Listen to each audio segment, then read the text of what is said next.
pagi anak-anak ibu semua, apa kabar? Ibu harap kalian masih tetap dalam keadaan sehat. Kembali lagi dengan saya Ibu F. Tarihoran yang akan membawakan bidang studi bahasa Indonesia. Pada pertemuan yang kedua ini, Ibu berharap supaya anak-anakku tetap semangat untuk mengikuti pembelajaran ini. Jangan lupa jaga kesehatan. Salam sehat dan salam disiplin. Semangat radikalitas. Pertemuan kedua, teks laporan hasil observasi.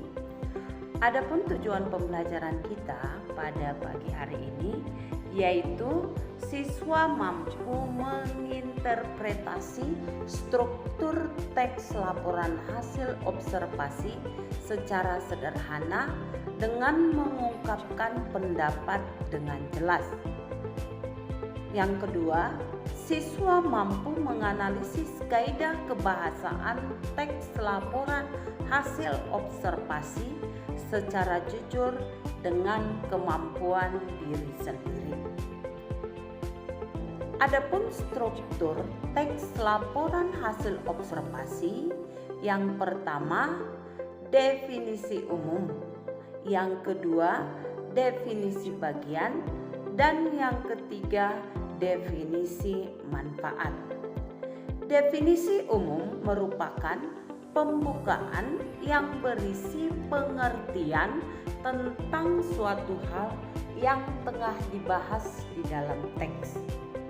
Sedangkan definisi bagian merupakan bagian yang berisi ide pokok dari setiap paragraf berupa penjelasan secara rinci.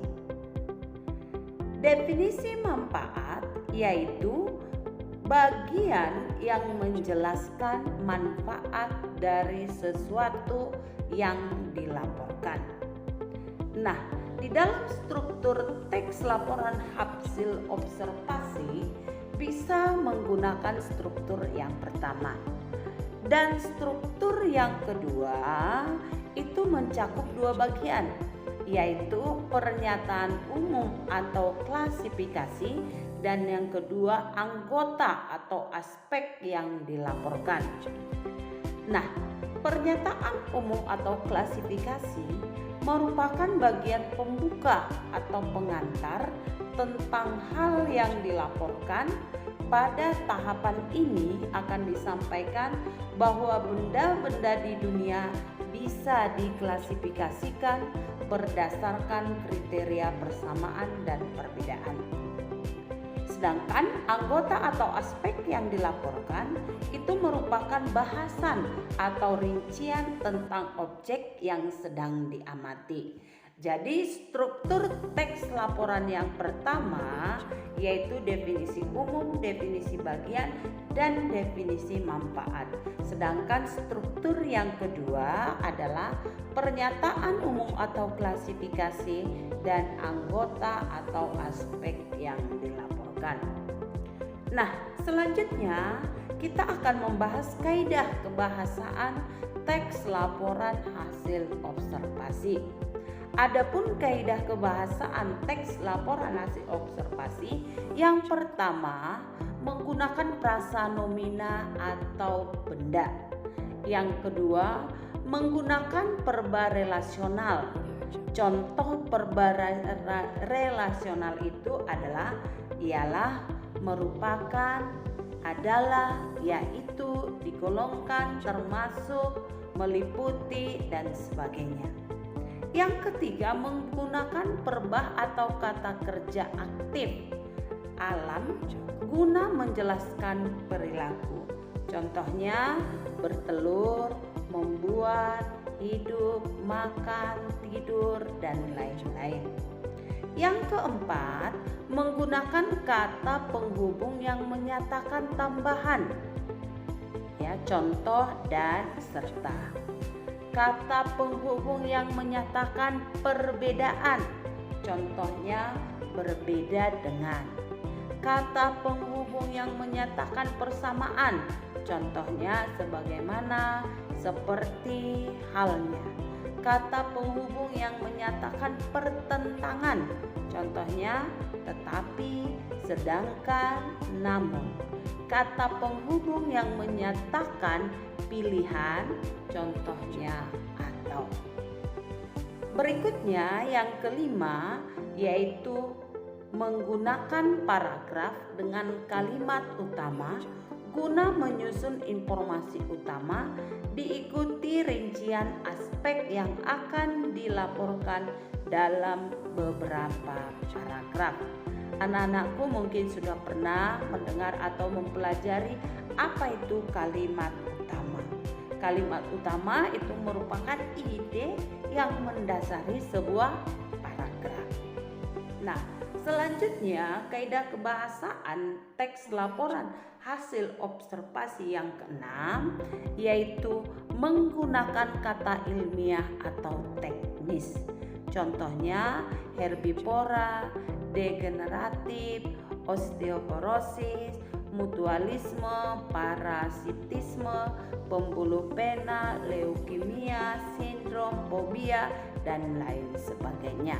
Nah, inilah 6 kaidah kebahasaan yang kita gunakan di dalam teks laporan hasil observasi. Nah, anak-anak ibu, berikut ini ada satu contoh yaitu teks laporan hasil observasi yang berjudul minuman. Silahkan kamu baca dalam hati.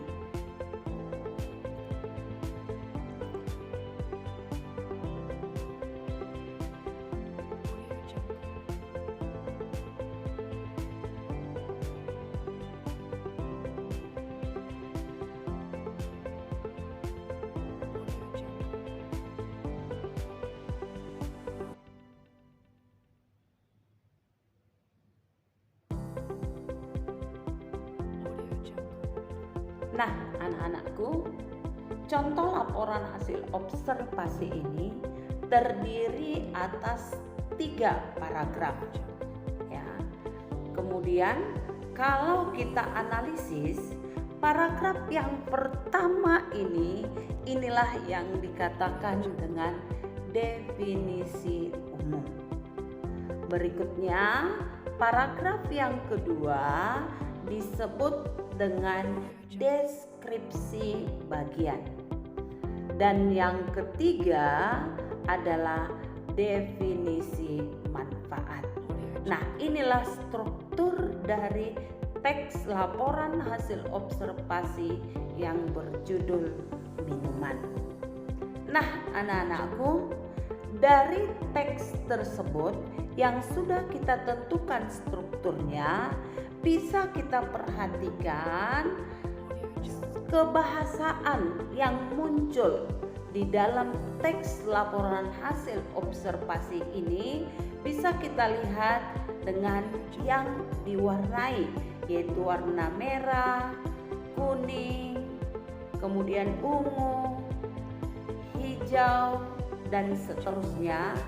Ini merupakan kaidah kebahasaan yang digunakan di dalam teks laporan hasil observasi. Jadi, apabila kita menganalisis laporan hasil observasi tersebut, bisa kita lihat dalam tabel berikut. Nah, rasa nomina yaitu benda, minuman beralkohol, air putih, minuman tanpa alkohol itu yang berwarna merah. Berarti yang merah ini dikatakan semua dengan frase nominal. Kemudian frase relasional. Itu apa itu tadi relasional? Contohnya digolongkan, adalah, yakni. Kemudian frase aktif, mengkonsumsi. Kemudian kata penghubung dan, namun, maupun, bahkan. Kemudian kata ilmiah, steril, kalori. Nah, inilah hasil analisis kebahasaan dari teks laporan hasil observasi yang berjudul minuman tersebut. Nah, anak-anakku, Untuk lebih memahami struktur dan kebahasaan dari sebuah teks laporan hasil observasi, silahkan kamu kerjakan tugasmu di Google Classroom di folder tugas. Kamu kerjakan dengan baik dan dikirim tepat waktu. Terima kasih dan salam